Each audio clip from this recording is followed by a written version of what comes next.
Okay. Got stuff to talk about today. Well, one particular item. And that's because I feel like it's the most talked about item on YouTube. I feel like every YouTube that you come across tells you that you gotta have this product, that if you want to be taken as a serious filmmaker, if you want the best recorder / monitor on the market, then you need to invest into the Ninja V. Well, my experience is kind of, I beg to differ. So I want to give you 4 reasons why I kind of think the Ninja V is, I'm gonna say overhyped, you know what I'm saying? Some people may say like it does what it does and for the tools that it provides, it's, but I don't know, but I'm gonna go ahead and call it overhyped because I just don't find myself using it that much. Let's get into it. So for those who don't know, I'm a filmmaker based here in Chicago, and I come across a lot of different products throughout my career. So one of the products that I came across, this is my second time coming across it, is the Ninja V. But as I'm using it as my setup, and I even have it paired with the A7S III, this just don't leave me, it just doesn't come outside with me as much. It usually stays in this little bag, and I'm about to tell you why. So the number 1 reason is gonna be weight. Here's the thing, what people fail to realize, like this here is like, it's a premium product. So you're definitely going to feel the weight of it. So if you're going to attach this to your camera, if you even do like a handheld setup, or if you have a rig, I have yet to get my rig out. I thought I ordered it, I never hit check out of my cart, and I was like, oh, okay, this must have been a sign I don't need it. So, but just kind of like putting it on your camera or like setting it up on the side of your gimbal, it can add some weight because you have to consider you got to put like a pretty juicy battery pack on it because you want the thing to last like all day, right?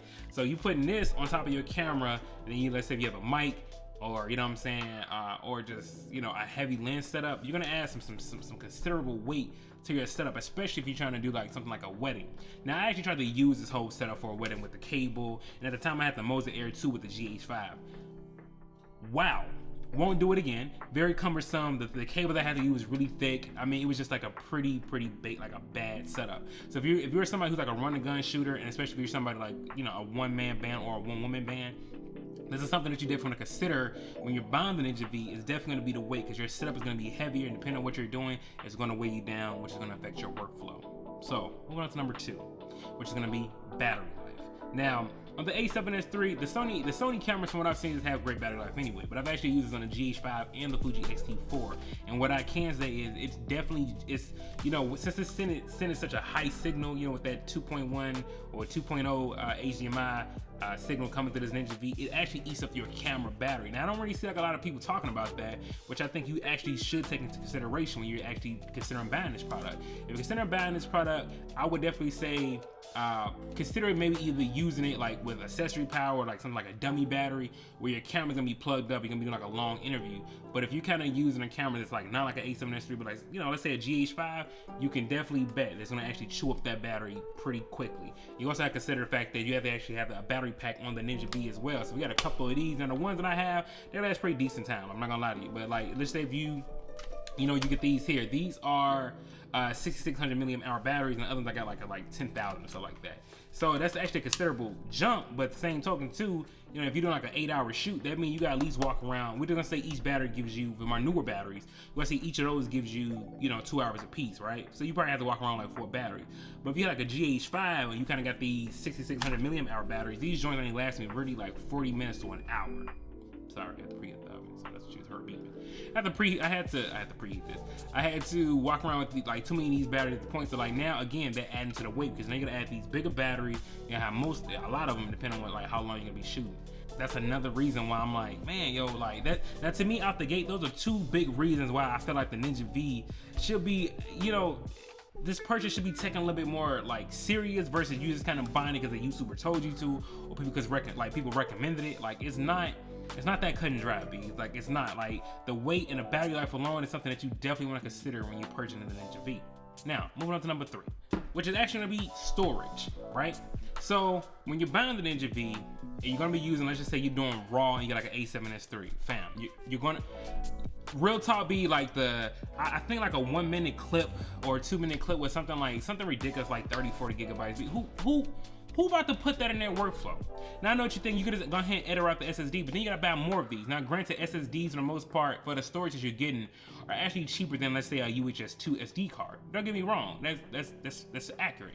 But you have to have a lot of these at that point. You know what I'm saying? So that means you're steady buying these, and on top of that, depending on what you're shooting, that means you can't really take anything off of these because you got to finish editing what's on here, and you can't really transfer this data, you can't offload this data. So that's the problem, right? So don't you guys think, well, you just buy a whole bunch of pocket SSDs or whatever the case is, but that means you have to offload that footage somewhere, offload that storage. So you gotta pretty much walk around with some big juicy hard drives, again, which is gonna end up costing you more money. So storage is something definitely consider that you have to take into consideration when you're buying the Ninja V.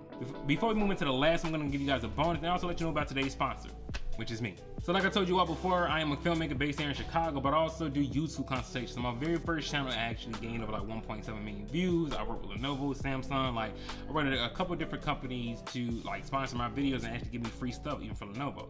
So if you actually want to learn how to like read the analytics, some of the key things I use to actually help grow that channel within the 2 years that I was actually using it, and I actually still make like a little, like I actually still make bread off of that channel. If that's something that you're interested in, man, the first people that sign actually get 20% off their YouTube consultation.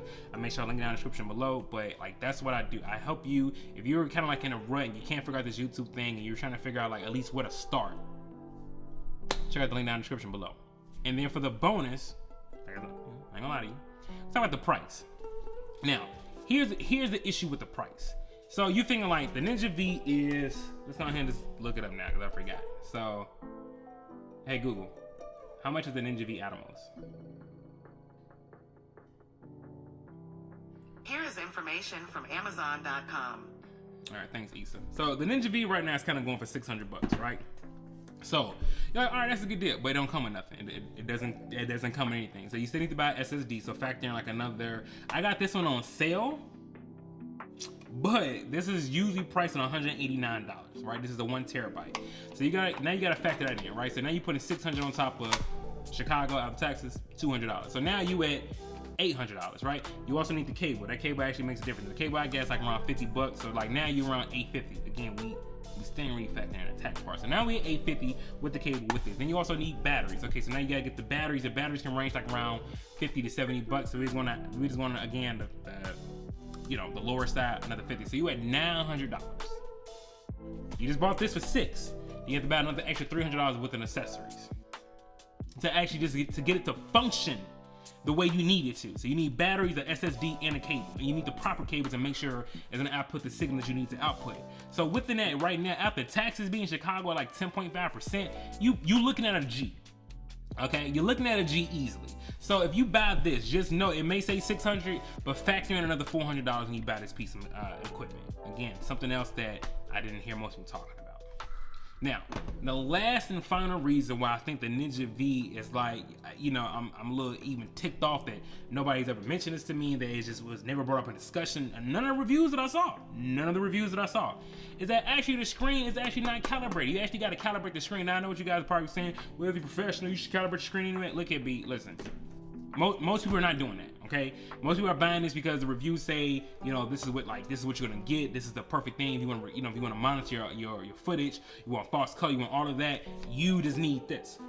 And I don't get like Ninja V saying you should calibrate, but like, bro, I just paid you $1,000 just to get this to function. Then I gotta pay like an extra $250 to one. I gotta pay extra $200 to $250 just to get this thing calibrated, or I can send it in to you. But then I gotta keep recalibrating. Like, bro, I don't want to keep doing that. I'm gonna be real with you. I just like that's making my setup way more difficult than if me just shooting with my A7S III or shooting an all-eye Kodak. I mean, like, yes, you get to edit more of a cleaner workflow through ProRes. You get to edit out the SSD, but realistically, me editing with the A7S III with the all-eye Kodak, perfectly fine. So. And it's not like a something you can't notice. Like, you're gonna notice at the moment that you're looking at your A7S III or your any other camera, and then you look at the footage here, it's gonna be warmer. And it's actually a real thing. If you actually go ahead and just Google this, like Ninja V warmer or Ninja V doesn't match what I'm seeing on my camera, it's actually a common problem. To me, that's a problem. If your main objective as a recorder and a monitor is for me to monitor my footage, it should be accurate. Or at the very least, give me the tools to adjust the tint and the white balance within the Ninja V. If this is a monitor just like anything else, it's a monitor, my computer, my TVs, whatever the case is, you can adjust the white balance or the color temperature of that display along with the tint. Why can't you do that on the Ninja V? So, before y'all kind of hop down in the comments and be like, yo, this and that, yeah, answer that question. If this is a monitor, why can't you change the color temperature and the tint of this display? So, those are my reasons right there, man. Let me know if you guys actually own the Ninja V, and if so, maybe I'm missing this option. But this is my second time buying the Ninja V, and I'm still like, I don't use it. If it wasn't for Original Double, shout out to Original Double, if I selling me this at a steal, I more than likely wouldn't have bought this again, because the first time I bought it, it proved to be the same thing, cumbersome and just something I don't use all the time. And especially now that I got two cameras, the A7S III and the A6600, I have unlimited recording and I use all I. What are the benefits of owning the Ninja V? At least, you know, I guess for me. It's your boy Sean Brooks, man. I'm out. Hope you enjoyed the video. Deuces.